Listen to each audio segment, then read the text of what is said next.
हमारे बीच में एक जनपद सदस्य यहाँ आए हुए हैं, उनकी भी आयोजक मंडल की ओर से यहाँ स्वागत और श्री राम के दुपट्टा आयोजक मंडल के द्वारा उनकी भी सम्मान की जानी है। श्री शालिग्राम जी साहू जो हमारे श्री श्री राम मानस मंडली के आप संगीतकार हैं, सम्मानीय आप है पुरुषोत्तम साहू जनपद सदस्य।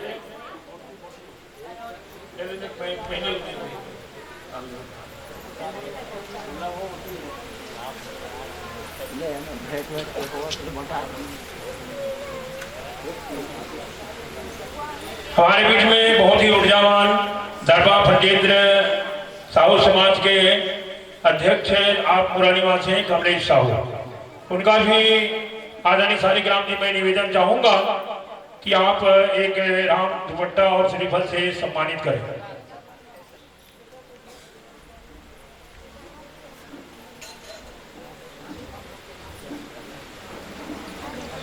और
परम सम्मान्य बड़े बुजुर्ग बंदा महातारी कौशल्या के शुभान सुघर घर और परिवार ला दुला देवैया परम सम्मान्य बड़े दाई मल्ला सीता अनुसुईया सावित्री के समान मर्यादा के पल्लू सर में धारण करिया परम सम्मान्य बड़े दीदी मल्ला राम लक्ष्मण भरत शत्रुघ्न सरीखे घर और परिवार में आदर्श और संस्कार बनाने वाले परम सम्मान्य बड़े भैया मल्ला धरती माता के गोद में खेलने वाले नाने नाने बाल गोपाल मल्ला मानस मंच फिरत के हाँकने वाले परम सम्मान्य संचालक महोदय के चरण कमल में नील क्षीर विवेक की दूध और पानी के लकड़िया प्रकार विद्वान गुरुदेव मल्ला वाद्यंत्र के सजैया परम सम्मान्य बड़े भैया मल्ला कौशल्या भंडार में जाकर के सुंदर भोजन पकाने वाले, भोजन परोसने वाले, पानी पिलाने वाले, चाय पिलाने वाले, आने वाले जाने वाले, सिया राम के चरण कमलों पर मन को लगाने वाले, जहाँ तक भी हमारी आवाज जाती है उन जम्मू के चरण कमल माँ हमारे ममता में महिला मानस मंडली ग्राम अराव विकास खंड मगलोड जिला धमतरी छत्तीसगढ़ की ओर से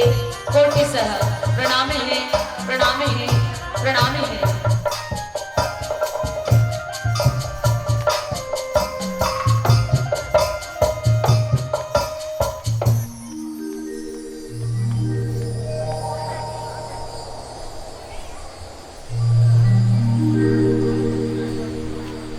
लखन से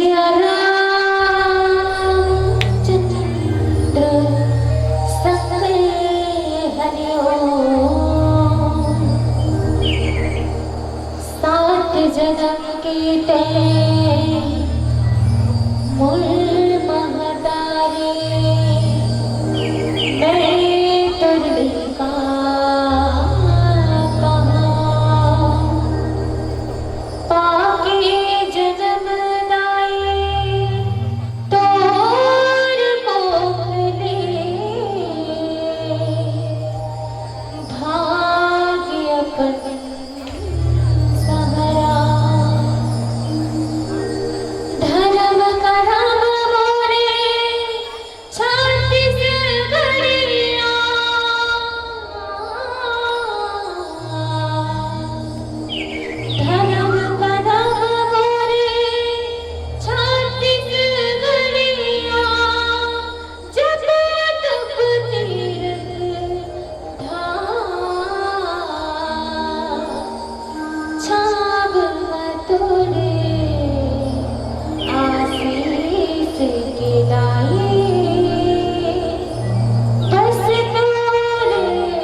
नैया फंसे है मझधार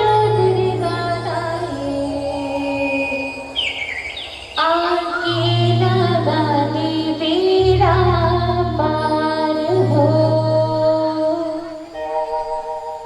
नैया फंसे है मझधार आके लगा दे बेड़ा पार हो।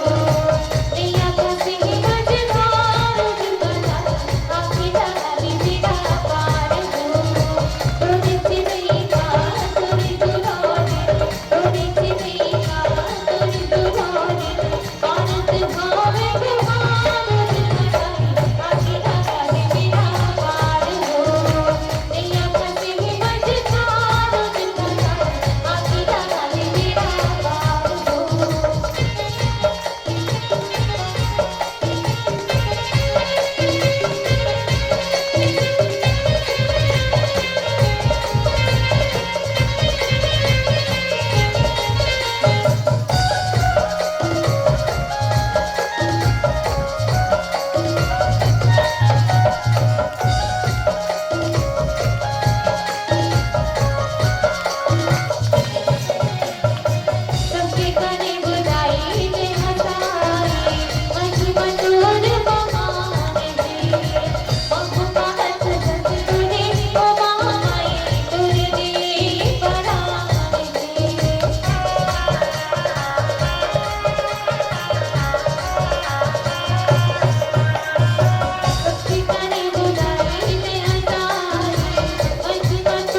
परम श्रद्धे राम रसिक मानव श्री सज्जन वृंद, आज बड़ा ही सौभाग्य का दिन है कि आज आपके पति पौने धराधाम ग्राम खोड़सिंगा एक संत समागम के दृष्टिकोण से परमात्मा राम की कथा को उतारने वाला है।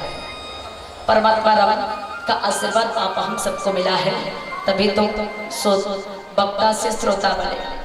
वक्ता कब बोलता है? जब श्रोता जानता है। और ये राम कथा क्या है? हमारे जीवन की व्यथा है। हमारे जीवन की व्यथा क्या है और राम कथा क्या है? दोनों का संगम है।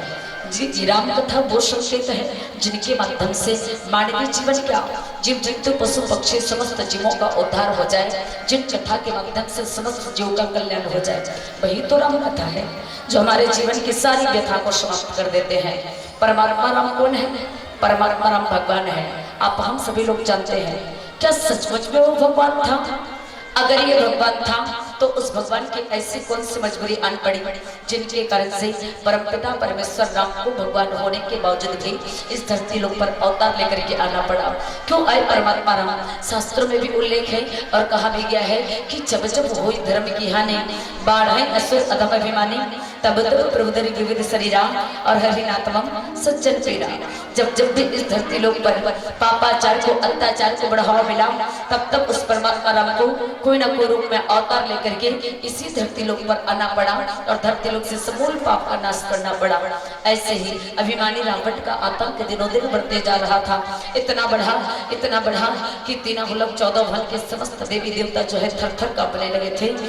यहाँ तक कि धरती में यहाँ भी करुण क्रंदन के साथ निरोधन करते हुए पुकार करने लगी, बचाओ, अरे कोई तो बचा लो।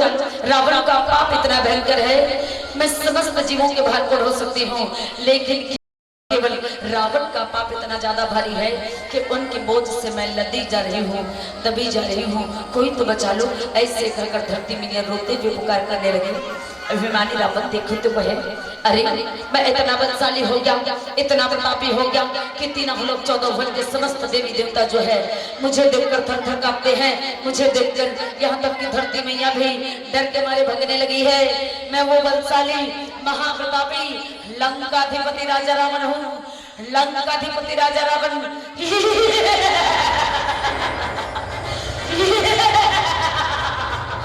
मैं रावण हूँ, रावण। ये धरती मेरी होगी, आकाश मेरा होगा, पाताल मेरी होगी, 14 भुवन पर केवल और केवल मेरा अधिकार होगा, केवल और केवल मेरा अधिकार। यही सोच करके रावण का अभिमान दिनों दिन बढ़ता ही जा रहा था। उन्हीं के अभिमान को समाप्त करने के लिए उस परमात्मा राम को इस धरती लोक पर अवतार लेकर के आना पड़ा और नर लीला करके नारायण बनना पड़ा। उन्हीं की कथा का इंतजार करते हुए आज आप हम सभी लोग बैठे हुए हैं। समय की नजाकत को ध्यान में रखते हुए सीधा सीधा कथा के प्रसंग के अंदर प्रवेश करने की कोशिश कर रहे हूँ। गोसाई जी लिखते हैं, आज तरन तारण के लिए इतना पावन नैया जो बना दिए रामचरितमानस, उसमें हमको मिला है अपने हिस्से का कथा प्रसंग। उत्तरकांड दोहा क्रमांक 90 का। उत्तरकांड एक ऐसा कांड है जो बाकी सभी कांडों का उत्तर देता है। उत्तरकांड एक ऐसा कांड है जो मानवीय तन से लेकर समस्त जीवों की जीवन मरण, हानि लाभ, जस अपजस, समस्त विकारों को हरण कैसे करना है, समस्त जीवों में शांति और कल्याण का सुख कैसे बांटना है, ये सारे सवालों का जवाब आज इस उत्तरकांड में समाहित है। जहाँ पर गोसाई जी लिखते हैं, बिनु विश्वास भगत नहीं ते ही, बिनु द्रवहि ना राम, राम कृपा बिनु सपने हो, जीव न लह विश्राम। मानस के सज्जनों, काकभूषण जी महाराज पक्षीराज गरुड़ को समझाते हुए कहे कि परमात्मा राम की भक्ति करने के लिए, परमात्मा राम की कथा श्रवण करने के लिए सबसे पहले क्या होना चाहिए? विश्वास होना चाहिए। विश्वास, श्रद्धा और विश्वास। विश्वास अर्थात भगवत शिव शंकर और श्रद्धा अर्थात पार्वती। जब तक हम विश्वास के साथ में किसी भी सत्संग में या किसी भी भगवान की भक्ति करने के लिए बैठे हैं, विश्वास नहीं होगा और मन में श्रद्धा नहीं होगी तो परमात्मा राम की भक्ति हो ही नहीं सकती। और परमात्मा राम की भक्ति को प्राप्त करने के लिए परमात्मा राम की कृपा होना जरूरी है। हमारे मन में भक्ति हो, अटूट विश्वास हो और परमात्मा की कथा में ध्यान हो और परमात्मा राम की कृपा हो, तो वही क्या हो जाता है? परमात्मा राम की कृपा पात्र हो जाते हैं। लेकिन जो ये अपने मन में विश्वास, श्रद्धा, भक्ति, विश्वास नहीं होता, बोलते हैं भगवान राम की कृपा उस पर नहीं होती और वह जीव वह मानवीय तन कभी सुख और शांति को प्राप्त ही नहीं कर सकता। क्योंकि रामचरितमानस क्या है? श्रद्धा, विश्वास, ज्ञान, भक्ति, वैराग्य, 5 चीजों का निचोड़ है। अर्थात विश्वास भगवान भोलेनाथ जी महाराज, श्रद्धा पार्वती, ज्ञान अर्थात परमात्मा रामचंद्र जी, वैराग्य अर्थात लखनलाल जी महाराज और भक्ति अर्थात जगत जननी मां सीता, भक्ति स्वरूपा सीता। अगर हम ज्ञान को प्राप्त करना चाहेंगे तो डायरेक्ट हमें ज्ञान की प्राप्ति नहीं हो सकती, और अगर हम वैराग्य को भी प्राप्त करना चाहेंगे तो वैराग्य भी हमारे जीवन में डायरेक्ट नहीं आ सकता। सबसे सरल है तो क्या, भक्ति करना। एक जगह पर बैठ के मन में विश्वास करके परमात्मा के ऊपर ध्यान लगा के क्या करें, भक्ति करें। किसी को दोनों हाथ जोड़ के कह दे राम राम भैया, राम राम दीदी, तो भी भक्ति हो जाती है। अर्थात भक्ति किसी भी जीव के जीवन में आ जाता है तो उसके पीछे पीछे ज्ञान को चल के आना ही पड़ेगा। अर्थात राम आगे और उनके पीछे अनुज लखनलाल जी महाराज को आना होगा। अर्थात उनके जीवन में क्या आ जाएगा, वैराग्य आ जाएगा। काकभूषण जी महाराज समझाने लगे कि भक्ति कैसे होती है, भक्ति का उद्धार एक मानवीय जीवन तन का उद्धार कैसे करता है, किसी भी जीव का कल्याण कैसे करता है और जीव के जीवन में शांति कब आती है, जब उनके जीवन में अटूट विश्वास के साथ में भक्ति मान हो जाए, भक्ति संचरित हो जाए। ऐसे कहकर काकभूषण जी महाराज गरुड़ जी को समझाने लगे। आज इस कथा पर चर्चा करनी है, तो आइए कथा श्रवण करने के पहले हम भी पुकारे उस राजा राम को, क्योंकि जहाँ जहाँ से राम की कृपा होती है परमात्मा राम का वास होता है। इसलिए पुनः समस्त कुर्सी का निवासी एक बार प्रेम से मिलकर पुकारे और कहे, आओ राम, आओ जगत के विधाता राम। जिस तरह से आए थे प्रभु त्रेता युग में, उसी तरह से आओ मेरे राम इस कलयुगी जीवन में। जिस तरह से राजा बने थे राम अयोध्या नगरी की, उसी तरह से राजा बन जाओ राम इस पावन धराधाम राम खुरसेगा की। हम सब आपकी प्रजा बने और हमारी बागडोर आपके हाथ में हो राम। जिनकी बागडोर परमपिता परमेश्वर के हाथों होती है, उस जीव को चिंता करने की जरूरत नहीं होती, ज्यादा कहने की जरूरत नहीं। एक लाइन स्पष्ट करूं, मन तेरा साफ है तो इज्जत तेरी दासी है। अजी मन तेरा साफ है तो इज्जत तेरी दासी है। अगर दिल में सच्ची श्रद्धा भक्ति है तो खुरसेगा गांव में मथुरा काशी है, खुरसेगा गांव में मथुरा काशी है। आइए कथा श्रवण करें। इसके पहले छोटा संकीर्तन।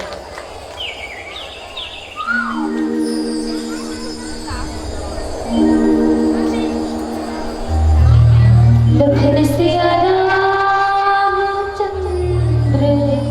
संग हरिओ, पर बुधिया होगी गा, भई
विचार मत धीर तजी उतर पे संशय सकल भजहु राम रघुवीर करुणाकर सुंदर सुखद।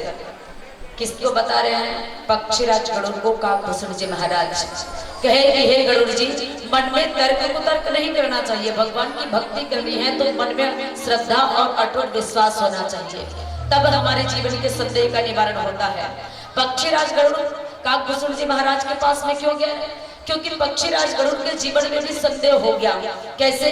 परमात्मा राम जो है नागपाश में बंधे हुए थे और उसे तोड़ने के लिए किसे भेजा गया? पक्षीराज गरुड़ को, और वो नागपाश से छुड़ा दिए किसको? परमात्मा राम को। उस दिन से पक्षीराज गरुड़ जी के जीवन में मोह आ गया, संदेह आ गया। वो सोचने लगे कि भगवान कैसे हो सकता है? अगर ये भगवान होता तो भगवान अंतर्यामी होता है और भगवान किसी के बंधन में नहीं पड़ता। लेकिन आज एक छोटे से नागपाश को खुद नहीं छुड़ा पाए, उसे छुड़ाने वाला मैं हूँ। ऐसे कहकर काकभूषण जी महाराज के सामने बताने लगे कि मेरे जीवन में संदेह हो गया। तो संदेह का निवारण करने के लिए देवर्षि नारद ब्रह्मदेव और भगवान शिव शंकर की कृपा और प्रेरणा से किसके पास में गए? खग जाने खगही की भाषा पक्षीराज काकभूषण जी महाराज के पास में गए और अपने संदेह का निवारण कर रहे हैं। तो वहां पर काकभूषण जी महाराज समझा के कहे कि भगवान की भक्ति में तर्क को तर्क नहीं करना है, हमें रामायण सुनना है कि नहीं सुनना है, चलने यहाँ चलते हैं। सत्संग नहीं है, सत्संग का पलड़ा भारी नहीं होता, ऐसा बड़ा बकवास होता। अटूट श्रद्धा भक्ति के साथ साथ परमात्मा की भक्ति में लीन हो जाओ तो हर संदेह का निवारण होगा, भगवान की कृपा मिलेगी और हम स्थिर हो जाएंगे, अर्थात हमारे जीवन में शांति आ जाएगी। जीता जाता उदाहरण देके कहे काकभूषण जी महाराज, मैंने इसे अपने आंखों से देखा है। परमात्मा राम जो है साक्षात भगवान है, आंखों देखी बात मैं करता हूँ। हे गरुड़ जी, वो साक्षात परमात्मा है और परमात्मा की कथा में कभी भी संदेह नहीं करना चाहिए। वो समझा के कहने लगे, आंखों देखी बात कैसे बोले? काकभूषण जी महाराज कहे कि एक बार जब वही परमात्मा छोटा सा बालक बना था, कमर में करधनी, पांव में पैजनी थी और हाथ में रोटी का छोटा सा टुकड़ा था, निवाला था, और मैं उस समय कौवा था, कौवा पक्षी था। एक बार मुझे भी संदेह होने लगा कि वो छोटा सा बालक हाथ में रोटी का निवाला लिया है और मैं कौवा बनकर उसके रोटी का टुकड़ा छीनने के लिए जैसे ही जाता था तो ना ना ना ऐसे कहकर रोने लगते थे, नहीं मेरे हाथ की रोटी को मत छीनो। उसके बाद में मेरे मन में संदेह होने लगा, ये भगवान हो सकता है? अरे ये तो छोटा सा बालक है जो रोटी के लिए मोह करता है कि कहीं ये कौवा मेरे हाथ का निवाला छीन ना ले जाए। तो मेरे मन में बड़ा संदेह हुआ। फिर मैं उसकी बुद्धि और बल की परीक्षा लेने के लिए क्या किया? फिर कौवा के पास में जाने लगा, ना ना करके कहता था और जब उड़ जाता था तो आ ले ले ऐसे करके मुझे वो रोटी का लालच दिखाता था। एक बार मैं क्या किया, तपाक से रोटी का टुकड़ा छीन लिया और सरसर सरसर उड़ने लगा। परमात्मा राम फुट फुट के रोने लगे, ना ना दो ना मेरी रोटी का टुकड़ा, दो ना मेरी रोटी का निवाला, दो ना, ऐसे कहकर रोने लगा। तब मेरे मन में और ज्यादा संदेह हो गया और मैं रोटी छीन करके उड़ने लगा। अब उड़ते उड़ते सर मैंने क्या देखा, छोटा सा बालक जमीन पर पड़ा है लेकिन उसका हाथ मेरे पीछे लग गया है। मेरा हाथ इतना, उनका हाथ मेरे पीछे इतना लगा। मैं 3 हुलक 14 वन की परिक्रमा कर लिया, लेकिन क्या मजाल, नीचे जमीन पर बैठा बालक केवल हाथ मेरे पीछे दौड़ा दिए हैं। उसके बाद मैं पीछे मुड़ के देखा तो एक बार जोर से खींच दिए हाथ को, चुंबक की भांति मैं जमीन पर गिर पड़ा और चुंबक की भांति जब जमीन पर गिर पड़ा तो क्या दृश्य देखा, छोटे से बालक के आंखों से आंसू निकल रहे हैं। और उसके बाद में वो बालक मुझे बेसुध पड़ा देखा, एक पक्षी को बेसुध पड़ा देखा तो हंसने लगा, ऐसे कहकर हंसने लगे थे। और हंसते हंसते एक बार मुंह को ऐसे खोले, ऐसे करके खोले तो तपाक से चुंबक की भांति मैं उसके मुंह के अंदर चला गया और मुंह के माध्यम से मैं उसके पेट के अंदर चला गया। तो उसके पेट के अंदर मैंने एक विचित्र घटना को अंजाम देखा। उस छोटे से बालक के पेट के अंदर असंख्य तारे, असंख्य नदी, अनेकों पहाड़, झरने, झील पर अनेक ब्रह्मांड दिखाई दिए। मैं घबरा के डरने लगा। सचमुच में परमात्मा राम है, अरे मैं ऐसे परमात्मा राम की परीक्षा ले डाली, धिक्कार है मुझ जैसे पक्षी को। ऐसे कहकर वो कौवा कहने लगा, हे प्रभु मुझे डर लगता है प्रभु, इस अनेकों ब्रह्मांड, अनेकों दृश्य, अनेकों नदी, अनेकों झरने से मुझे बाहर निकालो प्रभु, मुझे डर लगता है। ऐसे कहकर मैं जब हाथ जोड़ के खड़ा हो गया तो क्या किए, बालक हंसता हंसता हे हे कहते हुए अच्छी कहकर जोरदार चीख लगा दी। फिर से मैं जमीन पर आ पड़ा और जमीन में आ गया तो वही बालक दिखा। तो मुझे महसूस हुआ कि यही विराट रूपधारी परमात्मा है। मैंने निवेदन किया, हे प्रभु ऐसा क्षण मेरे साथ में मत करो, मैं जो आपके पेट के अंदर जो दृश्य देखा, मैं आपका वो विराट रूप देखना चाहता हूँ। एक बार मुझे आपकी भक्ति प्रदान कर दीजिए, विराट रूप दिखा दीजिए। तो वही परमात्मा फिर मुझे विराट रूप का दर्शन करा दिए। तब उनके चरणों के नीचे गिर गया, कहा प्रभु अब मैं जाऊं कहां तजी, चरण तुम्हारे, मुझे अपने चरणों की भक्ति दे दीजिए राम, मुझे चरणों की भक्ति दे दीजिए। लोग मुझे पक्षी कहते हैं, कौवा, एक काला कौवा कहते हैं। अगर कौवा किसी के दरवाजे में जाकर काव काव करने लगे तो लोग दुर्राग्य से भगा दिया करते हैं, लेकिन मैं कौवा, मेरे तन का उद्धार कैसे होगा? तो अविरल भक्ति का वरदान वही परमात्मा मुझे दिए और मेरे मुखारविंद से जो आपके संदेह का निवारण होने वाला है वो केवल परमात्मा राम की कृपा है और उन्हीं की भक्ति करना है। भक्ति करेंगे तो हमारे जीवन में विश्वास बढ़ता ही जाएगा। ऐसे कहकर मुक्काक भूषण जी महाराज किसको समझा रहे हैं? पक्षीराज गरुड़ को। इसलिए कहना चाहूंगी, राम नाम के अलग जगाना है भैया तो भक्ति के धाम बसाला लागी। अरे राम नाम के अलग जगाना है तो भक्ति के धाम बसाला लागी। श्रद्धा, विश्वास, ज्ञान, भक्ति, वैराग्य प्राप्त करना चाहता तो अपने मुख से राम कथा निकालने वाला अपने तन को ये कौवा बनाने लगी, अपने तन को कौवा बनाने लगी। आइए छोटा संकीर्तन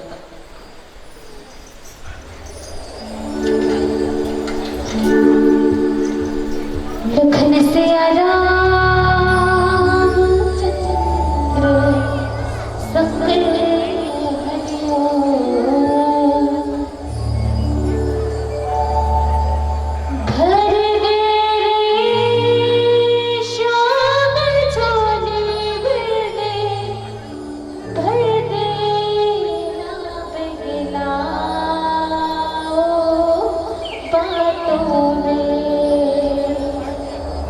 ना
संकेत है।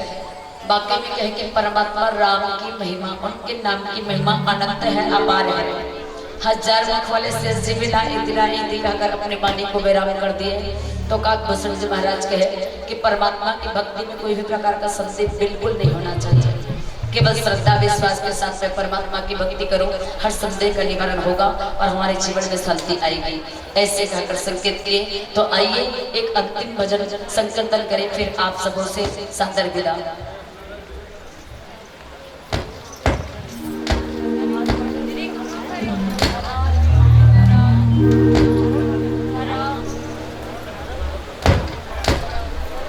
लखन सिया रामचंद्र संगे हरियो।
मगर झोली भरी देगी,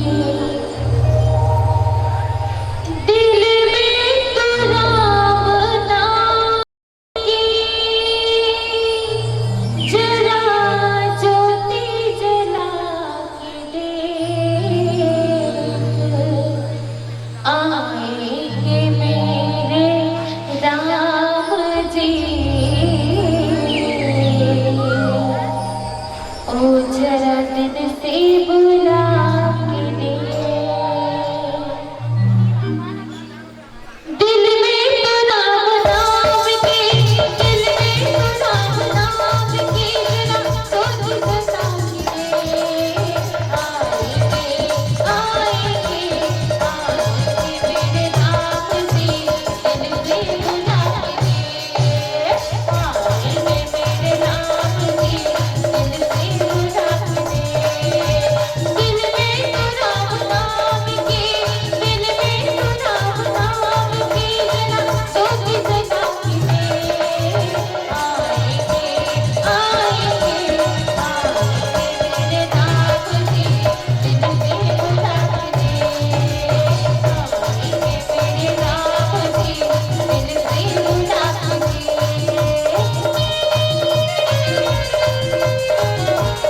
सुन रहे थे श्री ममतामयी महिला मानस मंडली ग्राम अरोह